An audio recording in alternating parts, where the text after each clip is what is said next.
organization of this book, and to account for my choice of these 26 writers from among the many hundreds in what was once considered to be the Western Canon.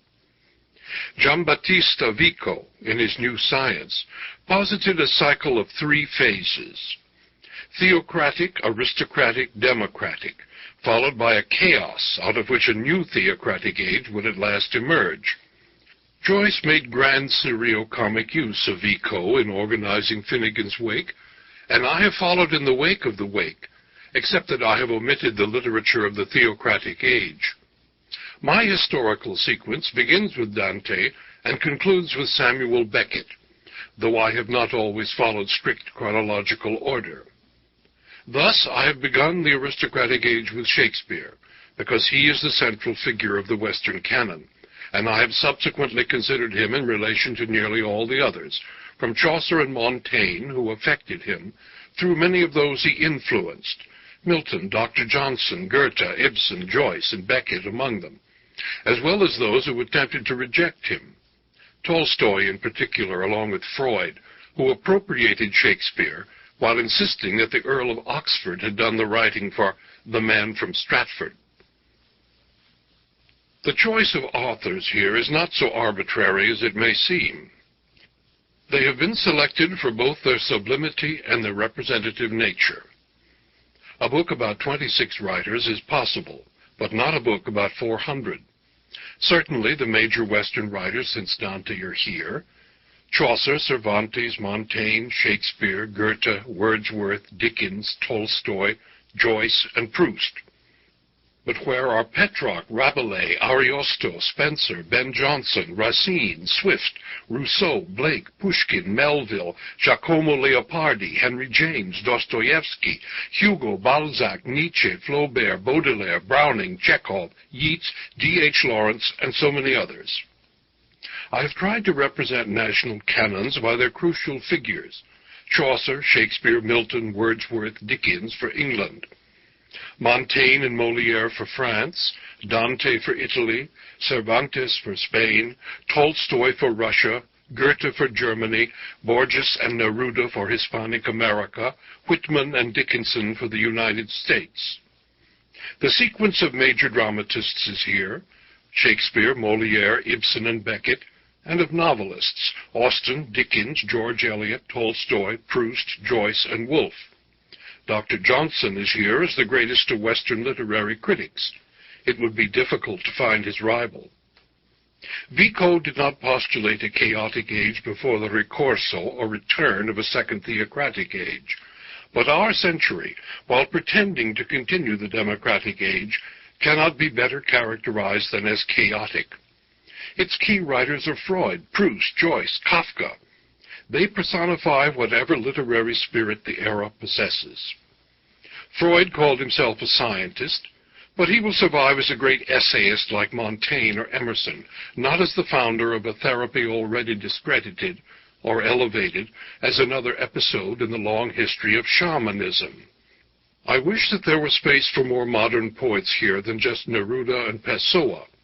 But no poet of our century has matched In Search of Lost Time, Ulysses, or Finnegan's Wake, the essays of Freud, or the parables and tales of Kafka. With most of these 26 writers, I've tried to confront greatness directly, to ask what makes the author and the works canonical. The answer, more often than not, has turned out to be strangeness, a mode of originality that either cannot be assimilated, or that so assimilates us that we cease to see it as strange. Walter Pater defined Romanticism as adding strangeness to beauty, but I think he characterized all canonical writing rather than the Romantics as such. The cycle of achievement goes from the Divine Comedy to Endgame, from strangeness to strangeness. When you read a canonical work for a first time, you encounter a stranger, an uncanny startlement rather than a fulfillment of expectations. Read freshly, all that the Divine Comedy, Paradise Lost, Faust Part 2, Haji Murad, Peer Gynt, Ulysses, and Canto General have in common is their uncanniness, their ability to make you feel strange at home. Shakespeare, the largest writer we will ever know, frequently gives the opposite impression, of making us at home out of doors, foreign, abroad. His powers of assimilation and of contamination are unique and constitute a perpetual challenge to universal performance and to criticism.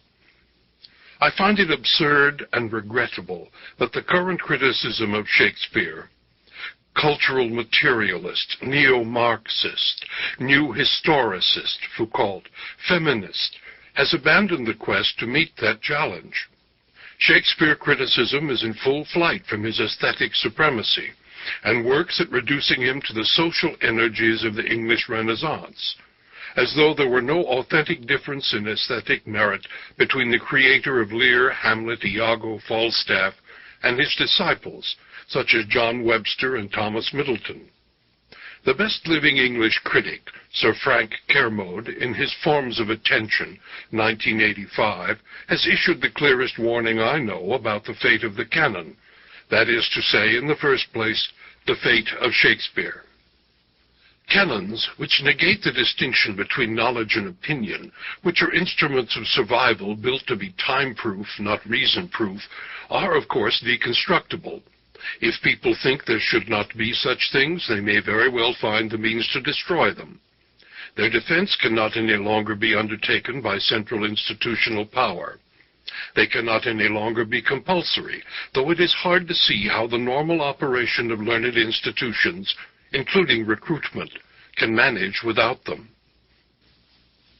The means to destroy canons, as Kermode indicates, are very much at hand, and the process is now quite advanced. I am not concerned, as this book repeatedly makes clear, with the current debate between the right-wing defenders of the canon, who wish to preserve it for its supposed and non-existent moral values, and the academic journalistic network I have dubbed the School of Resentment, who wish to overthrow the canon in order to advance their supposed and non-existent programs for social change. I hope that the book does not turn out to be an elegy for the Western canon, and that perhaps at some point there will be a reversal, and the rabblement of lemmings will cease to hurl themselves off the cliffs. In the concluding catalogue of canonical authors, particularly of our century, I have ventured a modest prophecy as to survival possibilities. One mark of an originality that can win canonical status for a literary work is strangeness that we either never altogether assimilate or that becomes such a given that we are blinded to its idiosyncrasies. Dante is the largest instance of the first possibility, and Shakespeare the overwhelming example of the second. Walt Whitman, always contradictory, partakes of both sides of the paradox. After Shakespeare, the greatest representative of the given is the first author of the Hebrew Bible, the figure named the Yahwist, or J by 19th century biblical scholarship. The J from the German spelling of the Hebrew Yahweh, or Jehovah in English, the result of a one-time spelling error. J, like Homer, a person or persons lost in the dark recesses of time, appears to have lived in or near Jerusalem some 3,000 years ago, well before Homer either lived or was invented. Just who the primary J was, we are never likely to know. I speculate, on purely internal and subjective literary grounds, that J may very well have been a woman at King Solomon's court, a place of high culture, considerable religious skepticism, and much psychological sophistication. A shrewd reviewer of my Book of J chided me for not having the audacity to go the whole way, and identified J as Bathsheba, the Queen Mother, a Hittite woman taken by David the king after he arranged for her husband Uriah to die conveniently in battle. I am happy to adopt the suggestion belatedly. Bathsheba, mother of Solomon, is an admirable candidate. Her dark view of Solomon's catastrophic son and successor, Rehoboam, implied throughout the Yahwistic text, is thus highly explicable. So is her very ironic presentation of the Hebrew patriarchs, and her fondness both for some of their wives and for such female outsiders as Hagar and Tamar. Besides, it is superb J-like irony that the inaugural author of what eventually became the Torah was not an Israelite at all, but a Hittite woman. In what follows, I refer to the Yahwist alternately as J or Bathsheba.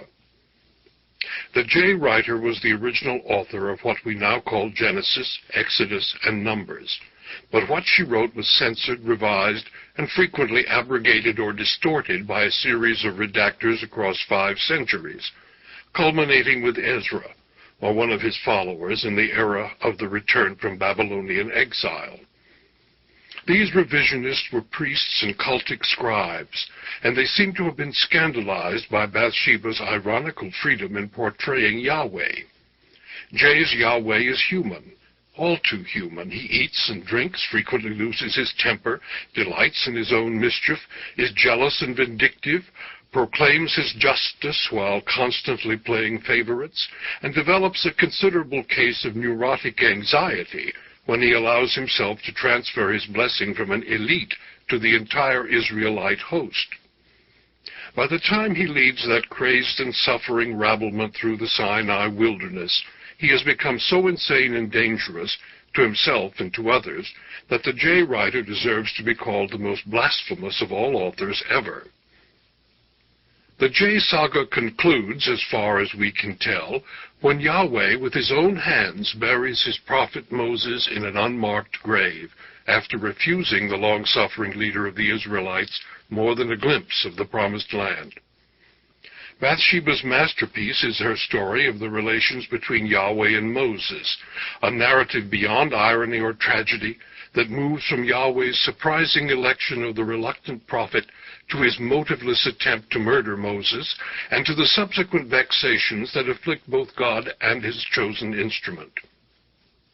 Ambivalence between the divine and the human is one of J's grand inventions, another mark of an originality so perpetual that we can scarcely recognize it, because the stories Bathsheba told have absorbed us. The ultimate shock implicit in this canon-making originality comes when we realize that the Western worship of God, by Jews, Christians, and Muslims, is the worship of a literary character, J's Yahweh, however adulterated by pious revisionists. The only comparable shocks I know come when we realize that the Jesus loved by Christians is a literary character largely invented by the author of the Gospel of Mark. And when we read the Koran and hear one voice only, the voice of Allah, recorded in detail and at length by the audacity of his prophet Muhammad. Perhaps someday, well on in the 21st century, when Mormonism has become the dominant religion of at least the American West, those who come after us will experience a fourth such shock when they encounter the daring of the authentic American prophet Joseph Smith in his definitive visions, the pearl of great price, and doctrines and covenants. Canonical strangeness can exist without the shock of such audacity, but the tang of originality must always hover in an inaugural aspect of any work that incontestably wins the agon with tradition and joins the canon. Our educational institutions are thronged these days by idealistic resenters who denounce competition in literature as in life, but the aesthetic and the agonistic are one, according to the ancient Greeks, and to Burckhardt and Nietzsche, who recovered this truth. What Homer teaches is a poetics of conflict, a lesson first learned by his rival Hesiod. All of Plato, as the critic Longinus saw, is in the philosopher's incessant conflict with Homer, who is exiled from the Republic, but in vain, since Homer and not Plato remain the school book of the Greeks. Dante's Divine Comedy, according to Stefan Georg, was the book and school of the ages, though that was more true for poets than for anyone else, and is properly assigned to Shakespeare's plays, as will be shown throughout this book. Contemporary writers do not like to be told that they must compete with Shakespeare and Dante, and yet that struggle was Joyce's provocation to greatness, to an eminence shared only by Beckett, Proust, and Kafka among modern Western authors. The fundamental archetype for literary achievement will always be Pindar, who celebrates the quasi-divine victories of his aristocratic athletes while